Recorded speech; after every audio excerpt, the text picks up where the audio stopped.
Episode തുടങ്ങുന്നത് തന്നെ നമ്മുടെ ഷിയുവിനെ കാണിച്ചുകൊണ്ടാണ്. അവളാണെങ്കിൽ അവളുടെ എക്സ് ബോയ് ഫ്രണ്ട് ആയിട്ടുള്ള ആ ചെറുക്കനില്ലേ, അവൻ കെട്ടാൻ പോകുന്ന പെണ്ണിൻ്റെ അടുത്ത് സംസാരിക്കുമായിരുന്നു. ഇവരിങ്ങനെ സംസാരിക്കുന്ന കാണുന്നേയും അവളുടെ എക്സ് ബോയ് ഫ്രണ്ടിനെ ഭയങ്കരമായിട്ട് ടെൻഷൻ അടിക്കാൻ തുടങ്ങും. അവൻ വിചാരിക്കും നമ്മളുടെ ഷിയു ആണെങ്കിൽ അവനെ പറ്റിയിട്ടുള്ള കാര്യങ്ങളായിരിക്കും ഇവളുടെ അടുത്ത് പറഞ്ഞു കൊടുക്കുന്നതെന്ന്. ഇവൻ ഭയങ്കര ടെൻസ്ഡായിട്ട് അവളുടെ അടുത്തോട്ട് നടന്നു വരാനൊക്കെ ഒരുങ്ങും. എന്നാൽ അവിടെ നിൽക്കുന്ന റിലേറ്റീവ്സ് ഇവനെ നമ്മുടെ ഈ ബ്രൈഡിൻ്റെ അടുത്തോട്ട് പോകാൻ വേണ്ടിയിട്ട് സമ്മതിക്കത്തില്ല. എന്നാൽ ഇവിടെ നമ്മളുടെ ഷിയു ആണെങ്കിൽ അവനെ പറ്റിയിട്ടൊന്നും പറയത്തൊന്നുമില്ല. കല്യാണത്തിന് വേണ്ടിയിട്ടുള്ള കൺഗ്രാജുലേഷൻസ് ഒക്കെ പറഞ്ഞിട്ട് അവൾ അവിടുന്ന് നടന്നങ്ങ് പോകും. നമ്മളുടെ ഷിയുവിന് നല്ലതുപോലെ സിക്നസ് ഉണ്ടായിരുന്നു. അതുകൊണ്ട് തന്നെ അവൾക്ക് നല്ലതുപോലെ വൊമിറ്റിംഗ് വരുന്നതുകൊണ്ട് അവൾ അവിടെ നിന്ന് അങ്ങ് പൊക്കളയും. ഇതേ സമയം തന്നെ നമ്മളുടെ ഈ ഷിയുവിൻ്റെ എക്സ് ബോയ് ഫ്രണ്ടില്ലേ, അവൻ അവൻ്റെ അമ്മയടുത്ത് വന്നിട്ട് പറയും ഇവിടെയായിട്ട് ഷിയു വന്നിട്ടുണ്ട്, അവളെ എന്തെങ്കിലും ചെയ്തേ പറ്റത്തുള്ളൂ എന്ന്. ഇവൻ്റെ അമ്മ പറയും അക്കാര്യം നീ എനിക്ക് വിട്ടാരെ, ഞാൻ സെറ്റാക്കിക്കൊള്ളാം എന്ന്. നമ്മുടെ ഷിയു ആയിരുന്നാലും വാഷ്റൂമിൽ വരുന്നതും ഈ ലേഡി ഓടി വന്നിട്ട് ആ കഥ അങ്ങ് ലോക്ക് ചെയ്തിട്ടുണ്ടായിരുന്നു. അതേസമയം തന്നെ നമ്മുടെ ജനറലാണെങ്കിൽ അവിടെയായിട്ടൊരു മീറ്റിംഗ് അറ്റൻഡ് ചെയ്യാൻ വേണ്ടിയിട്ടല്ലേ വന്നിരിക്കുന്നത്. അതായത് അവൻ അറ്റൻഡ് ചെയ്യാൻ പോകുന്ന ആ ഒരു കോമ്പറ്റീഷൻ്റെ മെയിൻ ആളിനെ കാണാൻ വേണ്ടിയിട്ട്. അയാളെ കണ്ട് ഇവൻ കാര്യങ്ങളൊക്കെ പറയും. അവനിവിടെ പറയുന്നുണ്ട്, അതായത് യഥാർത്ഥ വീഡിയോ ഞാൻ കാണിച്ചു തരാം, ഇന്റർനെറ്റിലെല്ലാം ഭയങ്കരമായിട്ട് വൈറലായ വീഡിയോ സത്യമൊന്നും അല്ല പറയുന്നത്, അത് യഥാർത്ഥത്തിൽ ഞാൻ പറഞ്ഞത് തന്നെയാണ്, എന്നാൽ അതിനെ വളച്ചൊടിച്ച് ആ ഒരു പരുവത്തിലാക്കിയതാണ്. യഥാർത്ഥ വീഡിയോ അവൻ കാണിച്ചു കൊടുക്കും. ഇത് കാണുന്നേയും അവിടെ ഇരിക്കുന്ന ആൾക്ക് മനസ്സിലാവും നമ്മളുടെ ജനറലിൽ ഭയങ്കര ജെനുവിൻ ആയിട്ടുള്ള ഒരാളാണ് എന്ന്. ഇവിടെ അതേസമയം തന്നെ അവൻ നമ്മളുടെ ഷിയുവിനെ മെസ്സേജ് ഇട്ട് പറയും നീ വേഗം തന്നെ എൻ്റെ ടാബുമായിട്ട് ഇവിടെ എത്തണം, എനിക്ക് എൻ്റെ പ്രോജക്റ്റൊക്കെ കാണിക്കാനാണ്. ഷിയു അങ്ങനെ പുറത്തിറങ്ങാൻ നോക്കുമ്പോൾ അവിടെ ആ ഡോറ് ലോക്കായിട്ട് കിടക്കുമായിരുന്നു. അവൾക്ക് എന്ത് വേണമെന്ന് അറിയത്തില്ല. ഇപ്പോൾ ഭയങ്കര എമർജൻസി ആയിട്ടുള്ളൊരു സിറ്റുവേഷൻ അല്ലേ, ജനറലിൻ്റെ തന്നെ കരിയറിൻ്റെ വലിയൊരു കാര്യമാണ് നടക്കുന്നത്. അതുകൊണ്ട് തന്നെ അവൾ അവിടുത്തെ ജനൽ വഴി ചാടി പോകാൻ വേണ്ടിയിട്ട് ഒരുങ്ങും. അവളുടെ ചെരുപ്പായിരുന്നാലും അവിടെയായിട്ട് വീണിട്ടുണ്ടായിരുന്നു. ഇവിടെയായിട്ട് അവളുടെ കാലിനും പരിക്ക് പറ്റിയിട്ടുണ്ട്. വേഗം തന്നെ നമ്മളുടെ ഷിയു ആണെങ്കിൽ ഒന്നും നോക്കാണ്ട് അവിടെയായിട്ട് ചെരുപ്പ് പോലും ഇടാണ്ടാണ് നടന്നു വരുന്നത്. ഇത് നമ്മുടെ ജനറൽ ശ്രദ്ധിക്കും. അവൻ വിചാരിക്കും ഇവളുടെ കാലിന് ഇത് എന്ത് പറ്റിയതാ എന്ന്. അങ്ങനെ മീറ്റിംഗ് ഒക്കെ നല്ലതുപോലെ കഴിയും. അവിടെ ഇരിക്കുന്ന ആളായിരുന്നാലും പറയും ഞാൻ നിങ്ങളെ അറിയിച്ചോളാം, നിങ്ങൾ എന്തായിരുന്നാലും വെയിറ്റ് ചെയ്താൽ മതി എന്ന്. ഇവിടെയായിട്ട് നമ്മളുടെ ഷിയുവും ജനറലും അവിടെ നിന്ന് നടന്നു പോകും. അവളുടെ കാലിലായിട്ട് ചെരുപ്പില്ലാത്തത് കൊണ്ട് തന്നെ നമ്മുടെ ജനറൽ വേഗം തന്നെ അവൾക്ക് ആ ഹോട്ടലിൽ നിന്ന് ഒരു ചപ്പൽ വാങ്ങിച്ചിട്ട് കൊടുക്കും. എന്നിട്ട് ചോദിക്കും നിന്റെ കാലിന് ഇത് എന്ത് പറ്റിയതാ എന്ന്. എന്നാൽ അവളവിടെ ഒന്നും പറയാൻ റെഡി ആയിരുന്നില്ല. ഷിയു ആണെങ്കിൽ പറയും നിങ്ങൾ എന്തായിരുന്നാലും പോയി മാരേജ് ഒക്കെ അറ്റൻഡ് ചെയ്യുക, ഞാൻ എന്തായിരുന്നാലും ആ ഷിപ്പിലായിട്ട് വെയിറ്റ് ചെയ്തോളാം, ഞാൻ അങ്ങോട്ട് വരുന്നില്ല, ഈ ചെരുപ്പ് ഇട്ട് വന്നു കഴിഞ്ഞാൽ നിങ്ങൾക്ക് തന്നെ അല്ലേ അത് നാണക്കേട്, ഞാനിവിടെ വെയിറ്റ് ചെയ്തോളാം എന്ന്. ഇത് കേൾക്കുന്നേ നമ്മളുടെ ജനറലിനായിരുന്നാലും ഇവള് പറഞ്ഞ ആ ഒരു ഡിസിഷനെ നല്ലതുപോലെ റെസ്പെക്ട് ചെയ്തിട്ട് അവൻ അവിടെ നിന്ന് നടന്നങ്ങ് പോകും. അങ്ങനെ ഈ ഒരു മാരേജ് അറ്റൻഡ് ചെയ്യാൻ വരുന്ന സമയത്ത് അവിടെയായിട്ട് നമ്മളുടെ ഷിയുവിൻ്റെ എക്സ് ബോയ് ഫ്രണ്ടിൻ്റെ 2 ഫ്രണ്ട്സ് ഉണ്ടായിരുന്നു. അവരിരുന്ന് പറയും ഇവൻ എന്ത് നല്ല മനസ്സിനുടമയാ, അതുകൊണ്ടല്ലേ അവൻ അവൻ്റെ എക്സ് ഗേൾ ഫ്രണ്ടിനെ ഇവിടെയായിട്ട് ക്ഷണിച്ചത് എന്നും പറഞ്ഞുകൊണ്ട് അവർ നമ്മളുടെ ഷിയുവിൻ്റെ പേരൊക്കെ പറയും. ഇത് കേൾക്കുന്നേ ജനറലിന് കാര്യം മനസ്സിലാവും. അതായത് നമ്മളുടെ ഷിയുവിനെ എൻഗേജ്മെൻറ്റിൻ്റെ അന്ന് കളഞ്ഞിട്ട് പോയ ആ ചെറുക്കൻ തന്നെയാണ് ഇവനെന്ന്. പെട്ടെന്ന് തന്നെ നമ്മുടെ ജനറൽ വന്നിട്ട് ഷിയുവിൻ്റെ അടുത്ത് പറയും നീ ഇവിടെ ഇരിക്കേണ്ട ആളല്ല, നീ എൻ്റെ കൂടെ വന്നേ പറ്റൂ, എൻ്റെ കമ്പനിക്ക് മാനക്കേടുണ്ടാക്കുമെന്ന് പറഞ്ഞിട്ട് നീ ടെൻഷൻ അടിക്കേണ്ട കാര്യമൊന്നുമില്ല, അങ്ങനെ ഒന്നും സംഭവിക്കാൻ പോകുന്നില്ല. ഇത്രയും പറഞ്ഞിട്ട് അവൻ ഇവളെ വിളിച്ചുകൊണ്ട് വരാനൊരുങ്ങും. എന്നിട്ട് ചോദിക്കും നിൻ്റെ എക്സ് ബോയ് ഫ്രണ്ട് അല്ലേ, അവനെ നീ അങ്ങനെ വെറുതെ വിടാനാണോ തീരുമാനിച്ചിരിക്കുന്നത്, അവന് നീ നല്ല മറുപടി കൊടുക്കണം, ഇങ്ങനെ മാറിയിരിക്കേണ്ട ഒരാവശ്യമില്ല എന്നും പറഞ്ഞിട്ട് അവൻ ഇവളെ എൻകറേജ് ചെയ്ത് അവിടോട്ട് കൊണ്ടുവരുന്നത്. ഇവിടെയായിട്ട് നമ്മളുടെ ഷിയുവിൻ്റെ എക്സ് ബോയ് ഫ്രണ്ടിൻ്റെ കല്യാണത്തിൻ്റെ സെറിമണി നടക്കുമായിരുന്നു. അവൻ നല്ല ഹാപ്പി ആയിട്ടിരിക്കും. ആ കാര്യം ഷിയു ഇവിടെ ഇല്ലല്ലോ. എന്നാൽ കറക്റ്റ് സമയത്ത് തന്നെ നമ്മുടെ ജനറലാണെങ്കിൽ ഷിയുവിൻ്റെ കയ്യിലും പിടിച്ചിട്ട് അതിലേ നടന്നു വരും. ഇത് കാണുന്നേ അവൻ ഭയങ്കരമായിട്ട് പേടിച്ചു പോകും. അവൻ റിങ് ഇടാൻ വരുന്നതും പെട്ടെന്ന് അവൻ്റെ കയ്യിൽ നിന്ന് റിങ് താഴോട്ട് വന്നങ്ങ് വീഴും. കറക്റ്റ് വന്ന് വീഴുന്ന നമ്മളുടെ ഷിയുവിൻ്റെ കാൽപാദത്തിൻ്റെ അടുത്തായിട്ടായിരുന്നു. പെട്ടെന്ന് തന്നെ ജനറൽ പറയും നീ അത് എടുത്തു കൊടുക്കേണ്ട ആവശ്യമൊന്നുമില്ല, അവന് വേണമെങ്കിൽ വന്നെടുക്കട്ടെ എന്ന് പറഞ്ഞിട്ട് നമ്മുടെ ജനറൽ ഇവിടെ കിടപ്പുണ്ടെന്നും പറഞ്ഞിട്ട് അവനെ അടുത്തോട്ട് വിളിച്ചു വരുത്തും. ഇവൻ ഇരുന്നാലും നമ്മളുടെ ഷിയുവിൻ്റെ കാലിൻ്റെ അടുത്ത് വന്നിട്ട് ആ മോതിരം എടുക്കും. ഇത് കണ്ടു കഴിഞ്ഞാൽ അവളുടെ കാലിൽ വീണിട്ട് സോറി പറയുന്നത് പോലെ നമുക്ക് ഫീൽ ചെയ്യുന്നത്. ഇവിടെയായിട്ട് ആ ബ്രൈഡിനായിരുന്നാലും ഭയങ്കര ഇറിറ്റേറ്റ് ആയിട്ടുണ്ടായിരുന്നു. ഇവിടെ ഇപ്പോൾ ഒന്നും ചെയ്യാൻ പറ്റത്തില്ല, രണ്ടുപേരെ മാരേജ് കഴിഞ്ഞു, രണ്ടുപേരും ഇപ്പോൾ ലീഗലി ഹസ്ബൻഡ് ആൻഡ് വൈഫാണ്. അതുകൊണ്ട് തന്നെ നമ്മളുടെ ഷിയു ആയിരുന്നാലും ഒന്നും മിണ്ടാനോ പ്രതികാരം തീർക്കാനോ ഒന്നും നിൽക്കത്തില്ല. ഇവിടെയായിട്ട് നമ്മുടെ ജനറലായിരുന്നാലും CCTV ചെക്ക് ചെയ്തിട്ടുണ്ടായിരുന്നു അവൾക്ക് എന്താണ് പറ്റിയതെന്ന് അറിയാൻ വേണ്ടിയിട്ട്.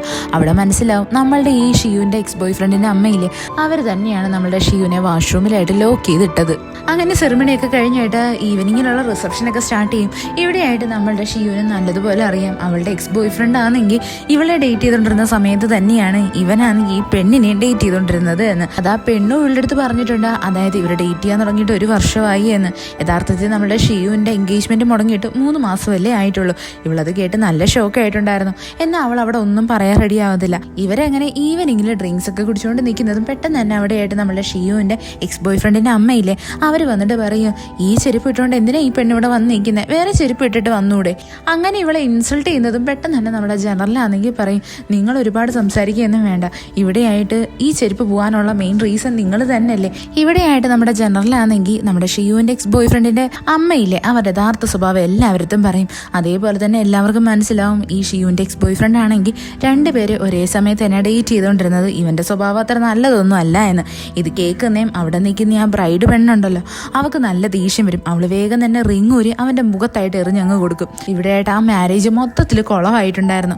അത് കഴിഞ്ഞിട്ട് കാണിക്കുന്ന നമ്മുടെ ജനറലാണെങ്കിൽ ഷിയുവിന് വേണ്ടിയിട്ട് അവളുടെ ആ ഒരു ചെരുപ്പിനെ അറ്റൻഡന്റിനെ കൊണ്ട് എടുപ്പിച്ച് ഇവക്കായിട്ട് കൊണ്ടുവന്ന് കൊടുക്കുന്നതാ. ഇവളുടെ കാലിന് നല്ല പരിക്ക് പറ്റിയിട്ടുണ്ടായിരുന്നല്ലോ, അതുകൊണ്ട് തന്നെ നമ്മുടെ ജനറൽ തന്നെയാണ് അവൾക്ക് ആ ചെരുപ്പൊക്കെ ഇട്ട് കൊടുക്കുന്നത്. അതായത് ഒരു സിൻഡ്രല്ല ട്രീറ്റ്മെന്റ് തന്നെയാണ് ഇവക്ക് കൊടുക്കുന്നത്. അതേപോലെ തന്നെ നമ്മുടെ ഷിയുവിന് മര്യാദയ്ക്ക് നടക്കാനും പറ്റുന്നുണ്ടായിരുന്നില്ല.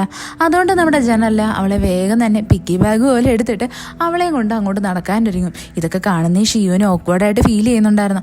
എന്താന്ന് വെച്ച് കഴിഞ്ഞാൽ അവളും ഈ ജനറലും തമ്മിൽ ഒരിക്കലും ഒരു നല്ലൊരു ബോണ്ടിങ് ഇതുവരെ ഉണ്ടായിട്ടില്ല. അവൻ ഇത്രയ്ക്കും നല്ല മനസ്സിനുടമയാണോ എന്ന് തന്നെ അവൾക്കിപ്പോൾ നല്ല ഡൗട്ടാണ്. അവൾ ഇങ്ങനെയൊക്കെ ഇരുന്ന് ആലോചിക്കും. എത്രയൊക്കെ പറഞ്ഞാലും അവളുടെ സ്വന്തം ബോസ് അല്ലേ, ബോസ് അവളെ ഇങ്ങനെയൊക്കെ ട്രീറ്റ് ചെയ്യാന്ന് വെച്ച് കഴിഞ്ഞാൽ അതൊരു വല്ലാത്തൊരു മൊമെന്റ് തന്നെ ആയിരിക്കത്തില്ലേ. നമ്മളുടെ ഈ ജനറലായിരുന്നാലും ഇവളെയും കൊണ്ട് കാറിൽ ട്രാവൽ ചെയ്യാൻ തുടങ്ങും. അവൻ ചോദിക്കും, നിന്നെ ഞാൻ എവിടെ ഡ്രോപ്പ് ചെയ്യണോ എന്ന്.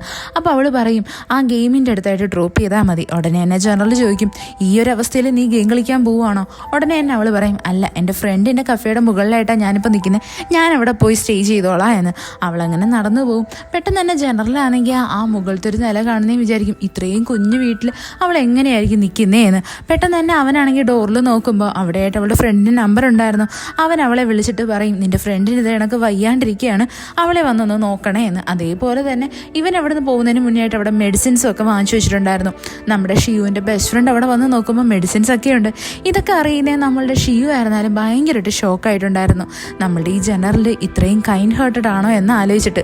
അത് കഴിഞ്ഞിട്ട് കാണിക്കുന്ന അടുത്ത ദിവസമാണെങ്കിൽ നമ്മുടെ ഈ ഡൈനാമിക്സ് എന്ന് പറഞ്ഞ ആ ഒരു കമ്പനിയില്ലേ, അതിനെതിരെ വന്ന ആ ഒരു റൂമർ എല്ലാം സോൾവ് ആവുന്നതാണ്. ഇപ്പോൾ ആ വീഡിയോ ആണെങ്കിൽ എല്ലായിടത്തും വൈറലായിട്ടുണ്ടായിരുന്നു. ഇത് കാണുന്ന എല്ലാവരും ചോദിക്കും, അല്ല, ഇത്രയും നല്ലൊരു വീഡിയോ നമ്മളുടെ ജനറലിൻ്റെ കയ്യിലുണ്ടായിട്ട് അങ്ങേരെന്താ ഇത്രയും നാളും അത് പബ്ലിഷ് ചെയ്യാഞ്ഞേ എന്ന്. അപ്പോഴാണ് മനസ്സിലാവുന്നത്, അതായത് നമ്മുടെ ഈ ഡൈനാമിക്സ് എന്ന് പറഞ്ഞ കമ്പനിയിൽ തന്നെ ഉണ്ടായിരുന്ന ഒരു ചാരൻ, അവനെ കണ്ടുപിടിക്കാൻ വേണ്ടിയിട്ടാണ് നമ്മളുടെ ഈ ജനറൽ ഇങ്ങനെയുള്ളൊരു ഗെയിം കളിച്ചത്. ഇവിടെയായിട്ട് ആ കമ്പനിയിൽ വർക്ക് ചെയ്യുന്ന ഏറ്റവും സീനിയർ ആയിട്ടുള്ള ഒരാളുണ്ട്. അയാളാണെങ്കിൽ ഈ ഒരു പ്രശ്നം വന്നതിൻ്റെ ഇടയിൽ തന്നെ റിസൈൻ വിട്ടിട്ടുണ്ടായിരുന്നു. ഇതെല്ലാം നമ്മളുടെ ഷിയു അറിയും. അവളും വിചാരിക്കും, എന്നാലും അയാളെ പറ്റി അവൾ ഇങ്ങനൊന്നും വിചാരിച്ചില്ല എന്ന്.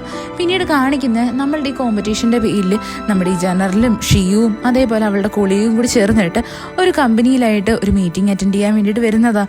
അവിടെയായിട്ട് ഒരു ബുക്ക് എടുത്തില്ല എന്ന് പറഞ്ഞ് പെട്ടെന്ന് തന്നെ നമ്മളുടെ ഷിയു കാറിലായിട്ട് പോയിട്ട് എടുക്കാൻ വേണ്ടിയിട്ട് വരും. അങ്ങനെ എടുത്തിട്ട് വരുന്ന സമയത്ത് നമ്മുടെ ഡൈനാമിക്സിൽ വർക്ക് ചെയ്തുകൊണ്ടിരുന്ന ആ സീനിയർ സ്റ്റാഫ് ഇല്ലേ, അവൻ ഭയങ്കര അഗ്രസീവായിട്ട് നടന്നു വരുന്നത് ഇവള് കാണും. ഇവള് വിചാരിക്കും മിക്കവാറും നമ്മുടെ ജനറലുമായിട്ട് അടിയിടാൻ വേണ്ടിയിട്ടായിരിക്കും ഇവൻ വരുന്നത് എന്ന്.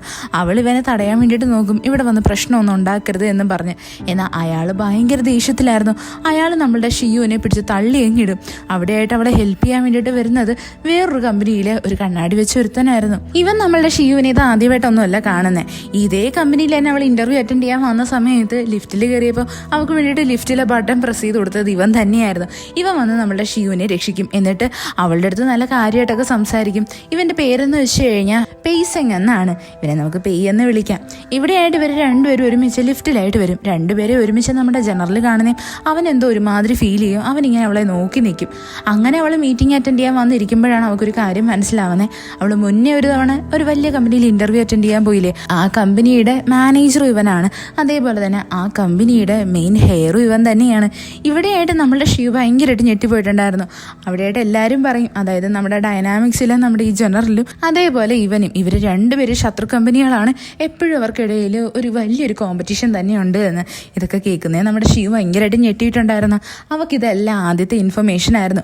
അങ്ങനെ ഈ ഒരു മീറ്റിംഗ് ഒക്കെ കഴിഞ്ഞിട്ട് ഇവരെല്ലാവരും ഒരുമിച്ച് അവിടെ നിന്ന് അങ്ങ് പോകും. ഇവിടെയായിട്ട് നമ്മളുടെ ഡൈനാമിക്സ് കമ്പനിയിലുള്ള ഒരു വലിയ സീനിയർ സ്റ്റാഫില്ലേ, അവൻ വന്ന് പ്രശ്നം ഉണ്ടാക്കാൻ വന്നില്ലേ.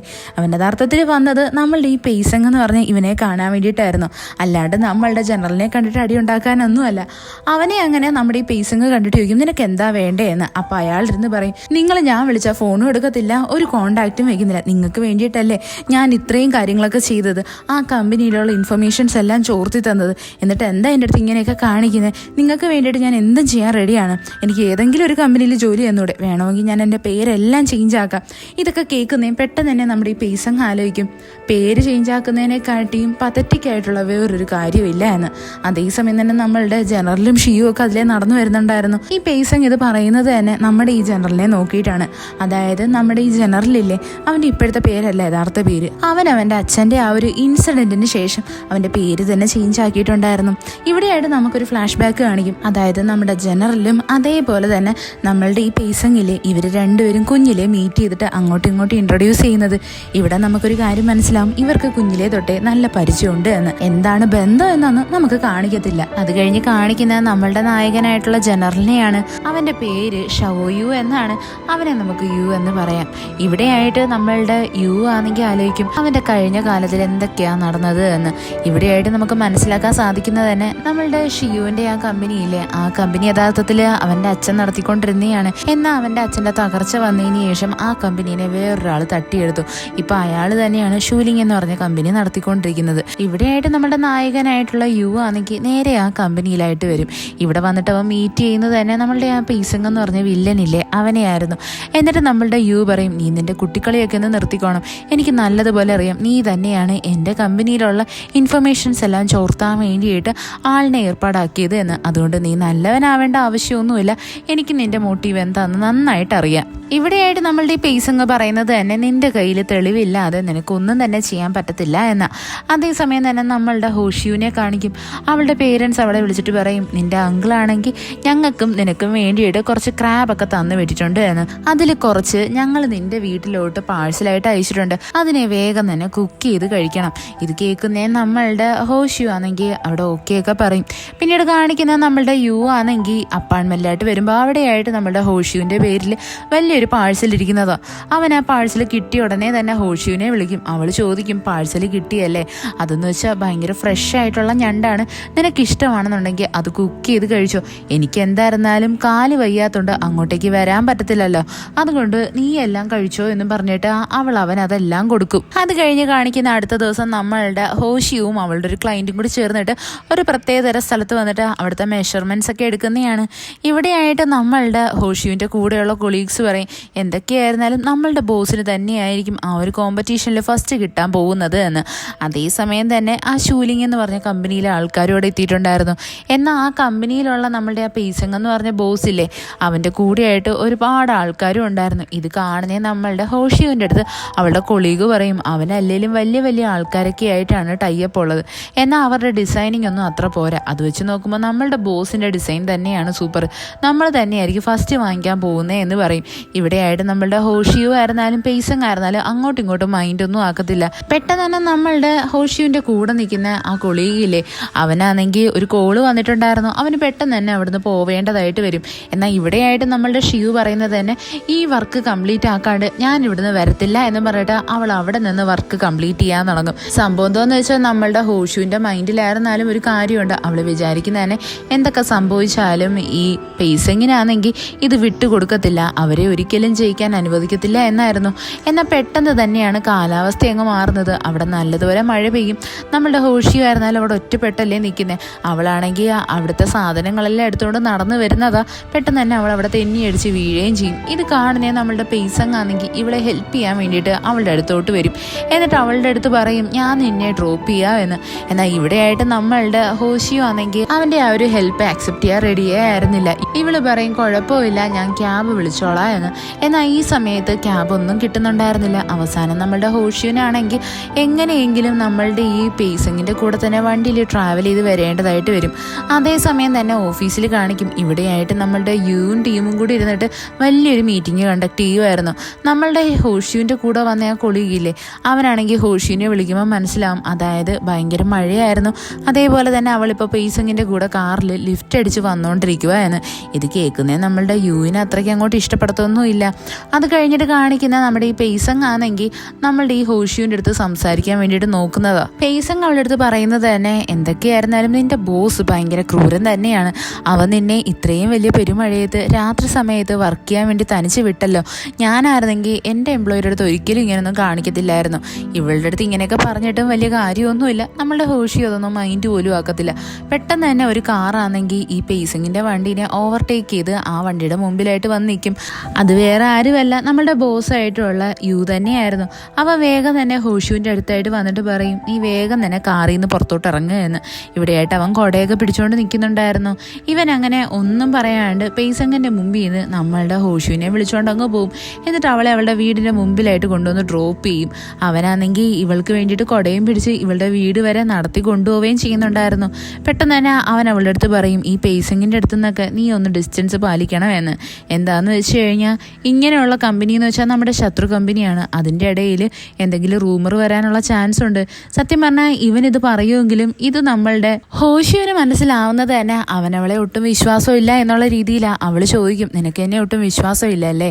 ഇത് കേൾക്കുന്നത് നമ്മളുടെ യു ആണെങ്കിൽ പറയും, അങ്ങനെയല്ല എന്നും പറഞ്ഞിട്ട് അവനത് തിരുത്തി പറയാൻ ഒരുങ്ങുന്ന സെക്കൻഡിൽ തന്നെ അവൻ്റെ ഒരു ഫോൺ കോൾ വന്നിട്ടുണ്ടായിരുന്നു. പെട്ടെന്ന് തന്നെ അവൻ ആ കോൾ എടുത്ത് സംസാരിച്ചിട്ട് തിരിഞ്ഞു നോക്കുന്നത് നമ്മുടെ ഹോഷിൻ്റെ പൊടി പോലും കാണത്തില്ല. അവൾ അവിടുന്ന് മിണ്ടാതെ അങ്ങ് നടന്നു പോകും. അവൾക്ക് നല്ല വിഷമമായിട്ടുണ്ടായിരുന്നു. അവളിപ്പോൾ അത് തന്നെ വിചാരിച്ചിരിക്കുന്നത്, അതായത് നമ്മളുടെ യുവിനാണെങ്കിൽ അവളെ ഒട്ടും വിശ്വാസമില്ല, അതുകൊണ്ടാണ് അവൻ അത്രയും വെപ്രാളത്തിൽ അവളെ വിളിക്കാൻ വേണ്ടിയിട്ട് കാറും കൊണ്ട് അവിടെ വന്നത് എന്ന്. ഇത് കഴിഞ്ഞിട്ട് കാണിക്കുന്ന അടുത്ത ദിവസം ഓഫീസിലായിട്ട് നമ്മളുടെ യു ആണെങ്കിൽ ഹോഷിയുവിനെ കാണുന്നതാ. എന്നാൽ ഇവളാണെങ്കിൽ ഇപ്പോൾ ഡ്യൂട്ടി പരമായിട്ടല്ലാണ്ട് വേറൊരു കാര്യത്തിലും അവനോട് സംസാരിക്കുകയോ അല്ലാണ്ട് അവനോട് മിണ്ടുകയോ ചിരിക്കുകയോ ഒന്നും ചെയ്യുന്നുണ്ടായിരുന്നില്ല. ഇത് കാണുന്നേ നമ്മളുടെ യുവിന് മനസ്സിലാവും അവളിപ്പോൾ അവനെ കംപ്ലീറ്റ്ലി അവോയ്ഡ് ചെയ്തുകൊണ്ടിരിക്കുക എന്ന്. അവൾക്ക് നല്ല വിഷമമായിട്ടുണ്ടെന്നും അവനറിയാം. എന്നാൽ നമ്മളുടെ യു ആണെങ്കിൽ ഭയങ്കര വലിയ ഇൻട്രോവേർട്ടാണ്. അവനാണെങ്കിൽ അവൻ്റെ മനസ്സിലുള്ള കാര്യം തുറന്നു പറയാനൊന്നും പറ്റത്തില്ല. അത് കഴിഞ്ഞിട്ട് കാണിക്കുന്നത് നമ്മളുടെ ഹോഷി ആണെങ്കിൽ അവളുടെ വീട്ടിലായിട്ടിരിക്കുന്നത്. അവളുടെ ഫ്രണ്ട് വന്നിട്ട് പറയുന്നതാ, നീ ഇപ്പോൾ ഭയങ്കര ഓവറായിട്ടാണ് വർക്ക് ചെയ്തുകൊണ്ടിരിക്കുന്നത്, കുറച്ച് ബ്രേക്കൊക്കെ വേണ്ടേ? നീ എനിക്ക് വേണ്ടിയിട്ടൊരു ഹെൽപ്പ് ചെയ്യണം. എൻ്റെ ഹസ്ബൻഡ് ആണെങ്കിൽ പുതിയൊരു ബിസിനസ് സ്റ്റാർട്ട് ചെയ്തിട്ടുണ്ട്. ആ ബിസിനസ്സിന് വേണ്ടിയിട്ട് ഒരു ക്ലയൻറ്റ് വരാമെന്ന് പറഞ്ഞിട്ടുണ്ട്. അവനാണെങ്കിൽ നമ്മളുടെ ആ വിർച്വൽ ഗെയിം കളിക്കണമെന്ന് ആഗ്രഹമുണ്ട്. നീ ഞങ്ങളുടെ കൂടെ വരണം, അവനെ ഒന്ന് ഹെൽപ്പ് ചെയ്യാൻ വേണ്ടിയിട്ടാണ്. ഇത് കേൾക്കുന്ന ഹോഷിയോ അതിന് ഓക്കെ പറയും. അങ്ങനെ അവരാണെങ്കിൽ ഗെയിം കളിക്കാൻ വേണ്ടിയിട്ട് വരും. ഇവിടെയായിട്ട് നിൽക്കുന്ന ആ ആളാണെങ്കിൽ നമ്മളുടെ ഹോഷിയുടെ അടുത്ത് ഭയങ്കരമായിട്ട് അടുക്കാൻ വേണ്ടിയിട്ട് നോക്കുന്നുണ്ടായിരുന്നു. അവനാണെങ്കിൽ ഒറ്റ നോട്ടത്തിൽ തന്നെ ഹോഷിയുടെ അടുത്ത് ഭയങ്കരമായിട്ട് ഇഷ്ടം വന്നു. എന്നാൽ അവനാണെങ്കിൽ അടുത്ത് വരാൻ നോക്കുന്ന രീതികളൊന്നും അത്ര ശരിയൊന്നും ആയിരുന്നില്ല. നമ്മുടെ ഹോഷിയോനും അതങ്ങോട്ട് ഇഷ്ടപ്പെടുത്തതും ഇല്ല. എന്നാലും അവളൊന്നും മിണ്ടാണ്ട് എല്ലാം കേട്ടുകൊണ്ട് നിൽക്കും. അതിനുശേഷം കാണിക്കുന്ന ഗെയിമിലായിട്ട് എൻ്റർ ആവുന്നതാ. ഇവളുടെ കഷ്ടകാലം എന്നല്ലാണ്ട് എന്ത് പറയാനാ. അവർക്ക് കിട്ടുന്ന ക്യാരക്ടറും ഇയാൾ ഇവളുടെ ഹസ്ബൻഡിനെ പോലെ ആക്ട് ചെയ്യുന്ന രീതിയിലായിരുന്നു. അയാൾ അതിൻ്റെ പേരിൽ ഇവളോട് ഒട്ടിച്ചേർന്ന് നടക്കും. ഇവിടെയായിട്ട് കറക്റ്റ് നമ്മളുടെ ജനറലായിട്ടുള്ള യു തന്നെയാണ് ഇന്നത്തെ ഗെയിമിൽ ജനറലായിട്ട് വന്നിരിക്കുന്നത്. അവനാണെങ്കിൽ ഇയാളുടെ കൂടെ നിൽക്കുന്നതൊക്കെ കണ്ടിട്ട് ഭയങ്കര ജലസ് അടിക്കും. ഇവളുടെ സ്കാർഫ് പറന്നു പോകുന്നതും പെട്ടെന്ന് തന്നെ നമ്മുടെ ജനറൽ വന്നിട്ടാണ് അവൾക്ക് അതൊക്കെ എടുത്ത് കയ്യിൽ കൊടുക്കുന്നത്. ഇവൻ ചോദിക്കും ഇത് ആരാ എന്ന്. അപ്പോൾ അയാൾ പറയുന്നത് തന്നെ ഞാൻ ഇവളുടെ ഹസ്ബൻഡാ എന്നാ. ഇവിടെയായിട്ട് നമ്മുടെ ജനറലിന് ജലസ് അടിക്കുമെങ്കിലും അവൻ അതൊന്നും പുറത്ത് കാണിക്കാൻ നിൽക്കത്തില്ല. അവൻ നേരെ ഗെയിം കളിക്കാൻ വേണ്ടി എല്ലാവരെയും വിളിച്ചുകൊണ്ട് പോകും. ഇവിടെയായിട്ട് നമ്മുടെ ഹോഷിയുവിൻ്റെ അടുത്ത് അയാളുടെ ബിഹേവിയർ ഭയങ്കര മോശമായിരുന്നു. അവൾക്കാണെങ്കിൽ അയാളുടെ ചെവിക്കുറ്റി നോക്കി 2 എണ്ണം പൊട്ടിക്കണമെന്നൊക്കെ ആഗ്രഹമുണ്ട്.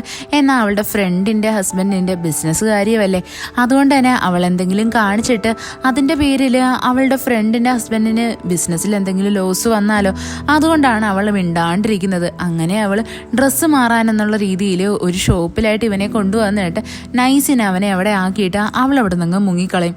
എന്നിട്ട് അവൾ നേരെ വരുന്നത് ഒരു സിനിമാ തിയേറ്ററിലായിട്ടാണ് അവളുടെ ടാസ്ക് കംപ്ലീറ്റ് ആക്കാൻ വേണ്ടിയിട്ട്. അവൾ അങ്ങനെ നമ്മളുടെ ജനറലിനെ വന്ന് മീറ്റ് ചെയ്യും. ഇവിടെ രണ്ടുപേരും സംസാരിക്കുന്നതെല്ലാം ഗെയിമിൻ്റെ ലാംഗ്വേജിലാണ്, അതായത് ഗെയിമിനകത്തുള്ള ടാസ്കിനെ പറ്റിയിട്ടും വിശ്വാസത്തിനെ പറ്റിയിട്ടും ഒക്കെ. എന്നാൽ ഇവർ സംസാരിക്കുന്നതിൻ്റെ പിന്നിലായിട്ട് ഒരു ഡബിൾ മീനിങ് കൂടിയുണ്ട്. അതായത് നമ്മളുടെ ഹോഷിയോടെ പറയുന്നതന്നെ നിനക്കല്ലെങ്കിലും എന്നെ വിശ്വാസമില്ലല്ലോ.